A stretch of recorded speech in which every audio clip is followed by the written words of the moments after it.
Teraz sme pod františkánskym kláštorom v kazematách.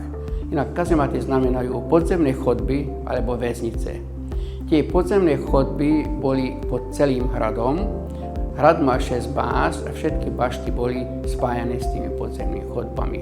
A tu pod františkánskym kláštorom tie podzemné chodby vedú ku kryptám, kde pochovali ľudí.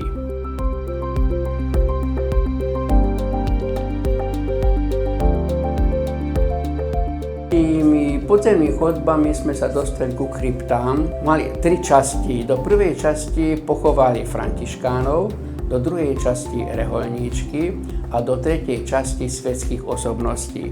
Napríklad manželku advokátskeho zástupcu Jakuba Škultédyho, Tereziu Tapolčániovú, ktorá v roku 1720 darovala františkánom veľkú záhradu. A napríklad aj zradcu Rákociho, Ladislava Očkaja, tiež pochovali tu v kryptách. Teraz, ako vidíme, všetko je to prázdne.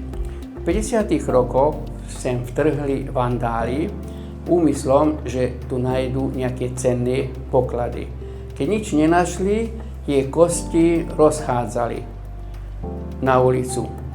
V noci prišli lokálpatrioti a pozbierali tie kosti, zobrali na Kalváriu, tam znovu pochovali. Potom vznikla taká tradícia, keď ľudia sa vrátili z rôznych pútnických miest, doniesli 2-3 kamienky a položili tam.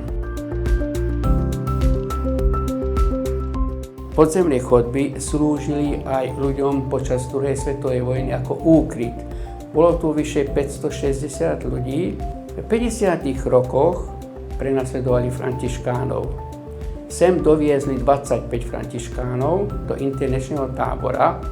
Medzi nimi bol aj Viliam Mitošinka, kňaz, ktorý o tomto období aj napísal knihu pod názvom Pamäti kňaza 1948-1966.